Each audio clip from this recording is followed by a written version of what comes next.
Corona virus की rapid testing kit की कीमतों और क्वालिटी को लेकर एक कथित घोटाला सामने आया है।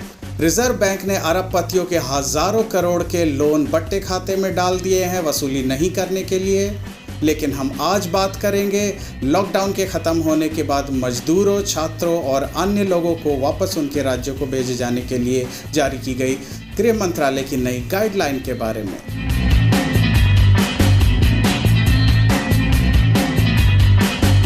हेलो, जोहार, वड़क्कम, सत श्री अकाल, आदाब, नमस्कार। स्वागत है आपका CGKLSD में एक नए एपिसोड के साथ। इस बार हम बात कर रहे हैं गृह मंत्रालय द्वारा जारी की गई नई गाइडलाइन के बारे में, जिसके अनुसार अब अलग अलग राज्यों में फंसे हुए और छिपे हुए लोगों को वापस भेजा जाएगा उनके गृह राज्यों में, जिनमें मजदूर और छात्र भी शामिल है। 29 अप्रैल को जारी की गई इस गाइडलाइन के मुख्य बिंदुओं में शामिल है छात्रों, मजदूरों और अन्य लोगों को पहले से रजिस्ट्रेशन कराने के बाद दोनों राज्यों की आपसी सहमति से सड़क मार्ग से, बसों से वापस उनके गृह राज्य भेजा जाएगा। इसमें बसों को सैनिटाइज किया जाएगा, सारे लोगों की स्क्रीनिंग की जाएगी। उसके बाद ही जो स्वस्थ दिखेंगे इन स्क्रीनिंग्स में उनको वापस भेजा जाएगा। एक बस में आधी कैपेसिटी, आधी क्षमता में लोगों को रखकर। इस गाइडलाइन में गृह मंत्रालय ने कहा था कि ये सारा ट्रांसपोर्टेशन रोड से होगा, सड़क मार्ग से होगा, बसों के माध्यम से होगा। लेकिन अगले दिन ही अपनी आदत के अनुसार भारत सरकार, गृह मंत्रालय ने पलटी खाई और ट्रेन को भी इस लिस्ट में जोड़ दिया। पता नहीं कैसी मूर्ख गवर्नमेंट है, एक दिन में अपना डिसीजन बदलना पड़ता है। सोचते समझते कुछ नहीं है, पहले फैसला ले लेते हैं, उसके बाद मूर्खों की तरह कूदने लगते हैं इधर से उधर। हम सब जानते हैं और लगातार देख रहे हैं कि लॉकडाउन के अचानक 4 घंटे की नोटिस पर मूर्खतापूर्ण ढंग से लागू कर दिए जाने के बाद जो हजारों लाखों की संख्या में श्रमिक, कामगार, छात्र, दूसरे लोग दूसरे राज्यों में फंसे रह गए थे, जहां पढ़ने के लिए, कामकाज के लिए या घूमने के लिए गए हुए थे, उनको वापस जाने का मौका नहीं मिला। इसको लेकर बहुत हंगामा भी मचा सोशल मीडिया पर। बहुत सारे मजदूरों ने कोई रास्ता ना देखते हुए ही पैदल ही वापस जाने का तय किया अपने गृह राज्यों को। बहुत बड़ी संख्या में दिल्ली, मुंबई और अन्य इलाकों में हमने देखा हाईवेज पर लोग पैदल जा रहे हैं, गठरियों को, बच्चों को, अपने सामान को सिर पर लादकर, हाथों में लेकर। इनमें से कई लोगों की दुर्भाग्यपूर्ण रूप से इस यात्रा के दौरान मौत भी हो गई। अब जाकर सरकार जागी है। 2 दौर के लॉकडाउन पूरे हो जाने के बाद तीसरे दौर के लॉकडाउन के शुरू होने के दिन से इनको वापस भेजने का, इनके लिए सैनिटाइज बसों की व्यवस्था की जाएगी। दोनों राज्य आपस में बात करेंगे।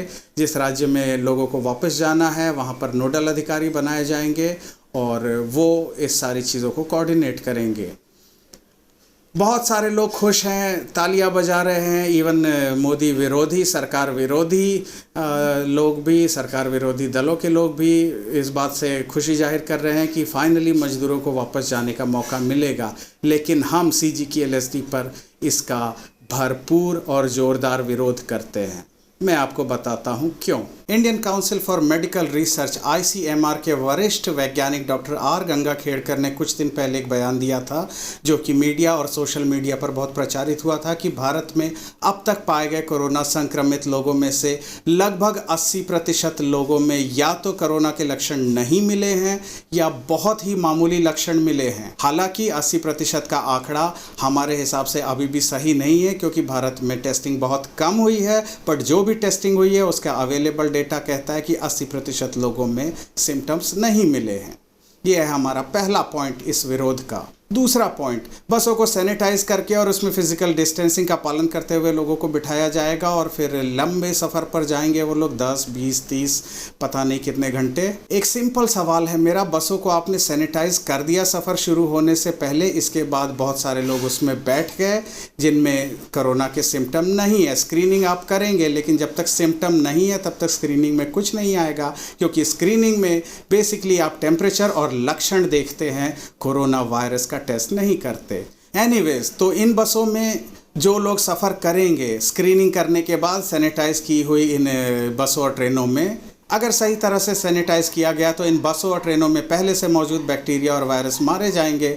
लेकिन ये लोग जो सफ़र कर रहे हैं, इनमें ऐसे लोग जिनको स्क्रीनिंग में आप पकड़ नहीं पाएंगे क्योंकि कोरोना टेस्ट किया नहीं है, एसिम्प्टोमेटिक लोग अगर हैं, तो फिर ये पक्की बात है कि उस पूरी ट्रेन, उस पूरी बस में जितने लोग भी सफ़र कर रहे हैं, सबको संक्रमण होने का खतरा पैदा हो जाएगा। ये हमारा दूसरा पॉइंट है इसको विरोध करने का। हाल ही में महाराष्ट्र के नांदेड़ में फंसे या छुपे हुए सिख तीर्थयात्रियों को वापस पंजाब भेजा गया और इनमें से बहुत सारे लोग कोरोना से संक्रमित निकले। 1 मई की इंडिया टुडे की एक रिपोर्ट कहती है कि 542 तीर्थयात्रियों में से 148 तीर्थयात्री कोरोना से संक्रमित निकले और अमृतसर, लुधियाना और मोहाली में ये केसेस पाए गए। इनका जब टेस्ट किया गया तब ये एक बहुत सीधा और सिंपल उदाहरण है। केवल स्क्रीनिंग करके और बसों को सैनिटाइज करने का नाटक करके जब लोगों को वापस भेजा जाएगा, जब आपको पता भी नहीं होगा वो कोरोना से संक्रमित है कि नहीं, तो ऐसे ही केसेस लगातार शायद भारत में सब जगह से सामने आएंगे।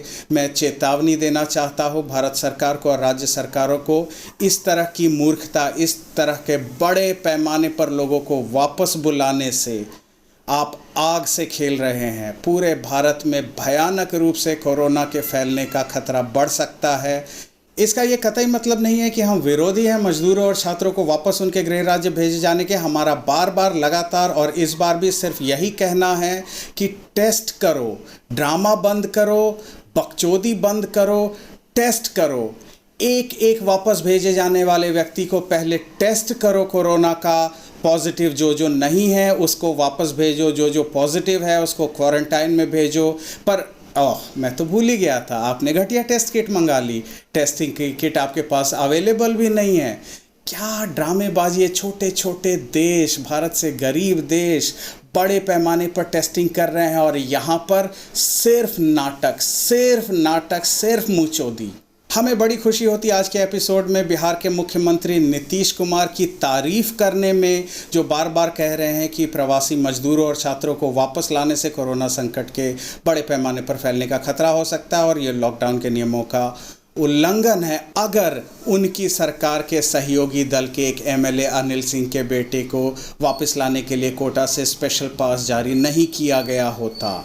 सॉरी नीतीश कुमार, आप भी दूसरे लोगों की तरह इक्वली हिपोक्रेट है और जिसको भी एक्चुअली मजदूरों, छात्रों, प्रवासियों की असली चिंता है, उनका पहला प्रयास होगा और होना चाहिए इन सब का टेस्ट करवा के जिनको कोरोना इन्फेक्शन नहीं है उनको बेझिझक उनके घरों में वापस भेजा जाए। होम आइसोलेशन और घटिया क्वालिटी की सरकारी क्वारंटीन का नाटक करके आप कुछ भी नहीं बचा पाएंगे। हम सबको मालूम है इन सेंटर्स में क्या हो रहा है, कैसे लोग यहाँ से भाग जा रहे हैं, कैसे वहाँ पर भी कोई फिजिकल डिस्टेंसिंग का पालन नहीं किया जा पा रहा है, कई जगह तो फेंक कर खाना दिया जा रहा है लोगों को। हम फिर से इस बात को कहना चाहते हैं, I can not emphasis enough on this, if you want to stop corona spread, start testing on mass scale, start doing random test. बड़े पैमाने पर लोगों का टेस्ट शुरू करिए, बड़े पैमाने पर रैंडम टेस्ट शुरू करिए।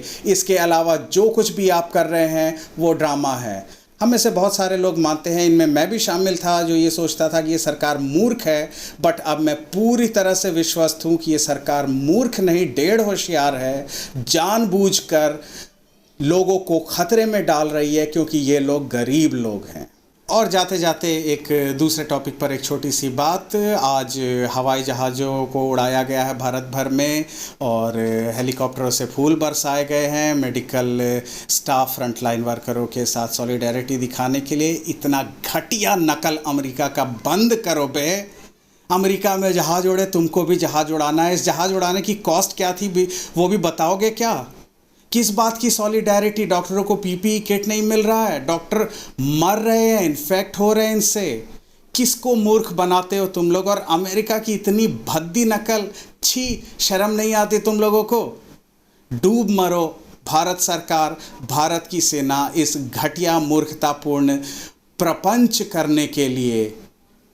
ये पैसे पीपीई किट पर जाने चाहिए थे और मुझे पता नहीं डॉक्टरों को कैसा लगा होगा। मेरे जितने भी डॉक्टर मित्र हैं जो इस बीमारी के समय फ्रंट लाइन पर काम कर रहे हैं, इनमें से कोई भी इस ड्रामे से खुश नहीं है और वो उनमें से अधिकांश लोगों ने कहा है कि भाई तू अपना हेलीकॉप्टर अपने पिछवाड़े में घुसेड़ ले, हमारा डीए काटना बंद कर दे। हम जान से खेल कर बिना इनफ इक्विपमेंट्स के लोगों की ट्रीटमेंट कर रहे हैं। हमको ना तुम्हारा ड्रामा नहीं चाहिए, हमको हमारी सैलरी और डीए चाहिए। जल्दी आपसे फिर मुलाकात होगी सीजी की एलएसडी की एक नए एपिसोड के साथ।